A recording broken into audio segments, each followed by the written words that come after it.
Yemfa daily graphic the wakata and so and twasum. Or see attaining food security, government and sees import. Farmers to get local varieties only from 2026.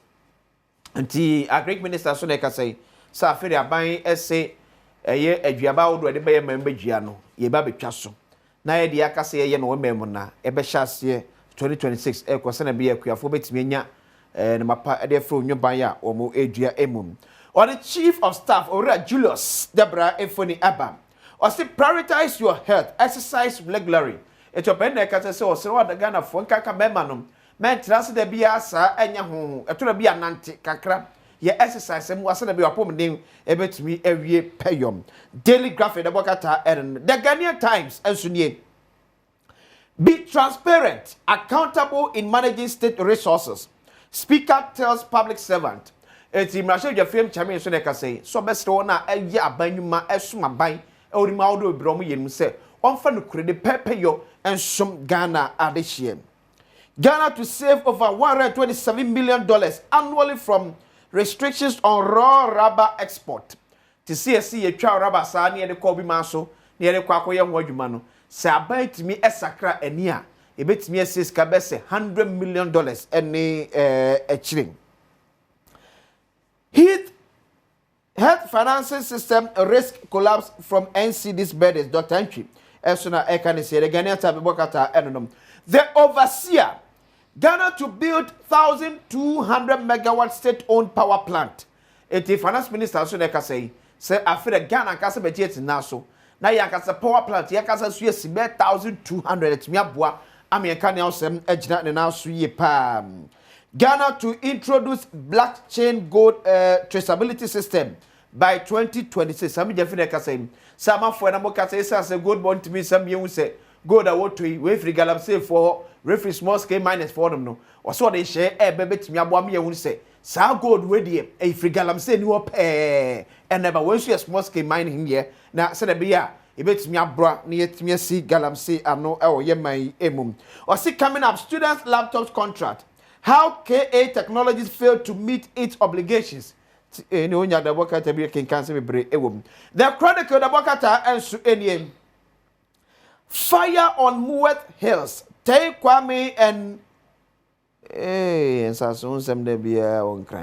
John Muhammad's gold board magic delivers 90 tons and rakes in $9 billion. The say Shepa President Mama dear go for gold board huntino.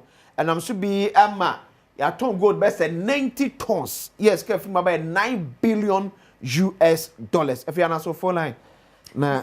0302 211 701 702 703 704 0302 211 701 702 703 704.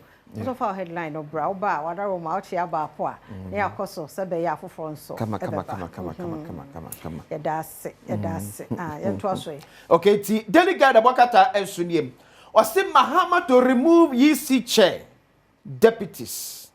2 p.m. Abba. Okay, for 2 p.m. 2 p.m. no pay him watching Wakwaba.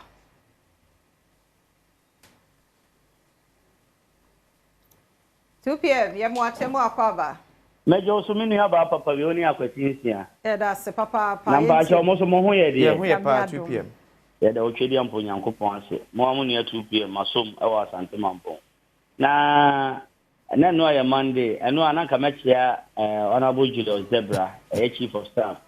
Nanka ne machia Dr. Mike Amufa Dankwa. Eti waka ni na me ye. No ano no. No ana ye. Mo si bebi ya one ni nti ampa macha opa. Na awaji 2 p.m.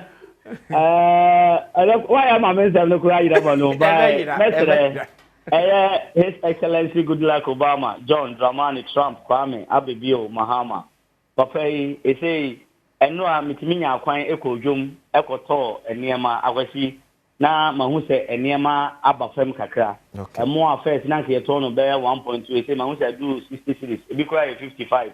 Anka say nanka oman nke hia wo sa eniema be kofam ayedai amaye eniema kofam akwasi say me hia wo ye magana mo a ye be so ye tifi wo ko 1 city eno aso sorry ya wo kwa akofelo ka die nyina ye mfa egidie ye mpaibo enter President Mahama kini mom pa mo my Ghana na Ghana kwati ebe ye yeah say Adom Suni yɛdɔfo no pɛ yɛ moache Adom sa no pɛ yɛ moache o me do so Safia yɛda se papa Adom ma yenti o yo Safia me de me kan na pɛ pa ye Kaswa to University Junction Road no yeah best shrimp for papa mo for ma ho ade pa ne tika ngwa pan me na pan wo mo ntimi ya mani free one time na Safia pan so fa ya do say Kaswa to win it by no correct ye me say e be fa me wo me krom no me say ye pan ne ade na me kasa ho aba be fa ho no be fa ho no pa de wo de omo ye ho kwan ni answer no ma ye kwan dia bre pa ni ahu kire pa me fraka be do me mayale o obe yare me see e fa so bi ne ya te ya kakanka ayo o kan pa ka so to university ne die penin for fa ho ade ni sika kom no mo ye mfiri ho pa ni mani mu ya me da se yes ya da se pa kwasi kwan na die ti so enu the Minister for Roads and Highways Ora Kwame Gavin Agboja say say by June 2026 na contractor no atensa e de free ho enko Kwame na hoy Kwame na no pay ye moache mo mi abo efu amajodo won want dan Adom no Adom ma yenti o yo anope so me ntia ma COP Kofi Boache our Jubi house eti o papa yo nyame hwe do offend and ma say me nine there our friend then I'm make sure young former finance minister or friend then young papa Sunday Obia MPP term MPs we na water with ya na Ghana fu na wonpenne me se endi saban ada munkuto wa ya oba makoma to me mehu there we ti juman there baby biara young former finance minister Oshen or the other ba na yehwe esike biara kwan bi one bi o de kana fodo no emranyi di da ma tin kuta ya usanda anka ya mabusuya bi won mafa Ghana japade na won kote won fosa na Ghana no onye papa ti na se endi saban da ba bi e papa for ya tawo biara o de wode ba Ghana na obobu nkoto sa na wi ase obi aye adwuma obu nkonta da wona ya da se papa nti mo so betumi aba 0302211701 702 703 704 Jamala ba Jama yamu akwaba Medio so Safia edase yentio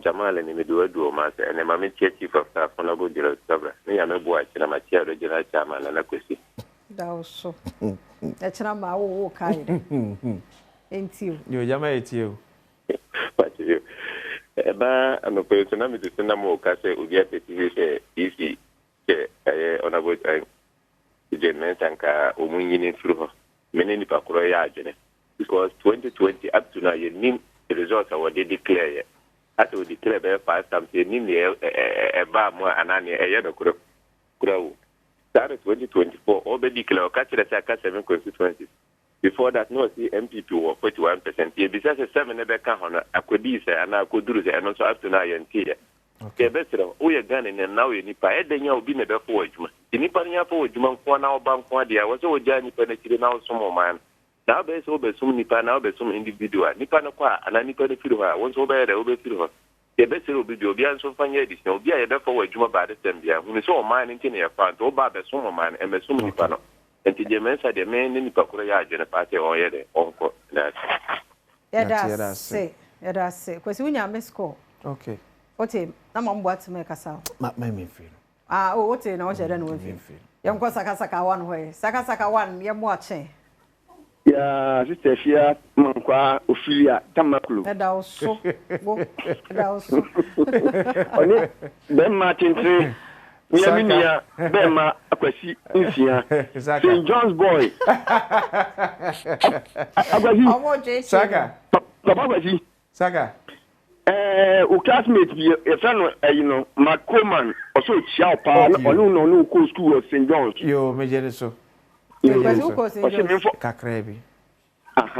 osimi mfo so asimi sabeka number nti mu wia mo nyimi number no wo osmosis wo mate na nyo osmo na wo ho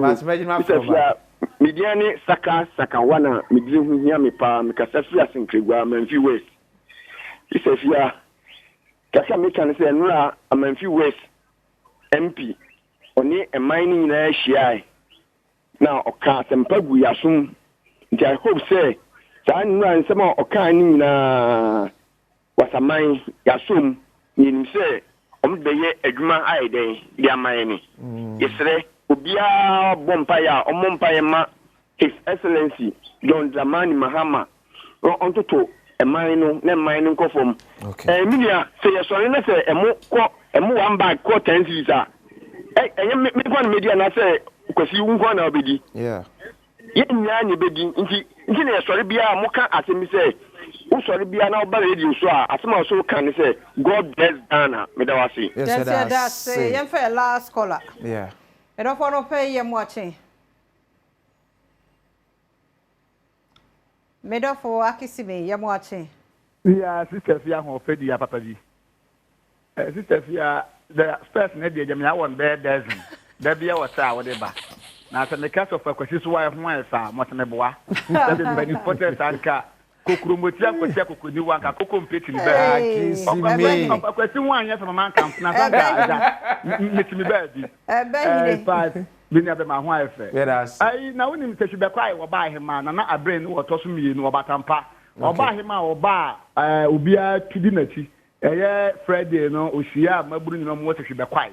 Ono nko ane wo ba hema wa betena abre na abre ni bia wo ne mpaso ne mpaso asofo edi nkomo nkita ho etu maburu ne fo. Eti me fata asibio sna ka kire na abre ni wa teshi be kwai man. Yeda na say that Friday obetu ye for na o kwati ohun ayefe na natme obeka se bia nto to na ye na nata woda wase akifu ye makao yes that's ye nyina no so ne fa course no NC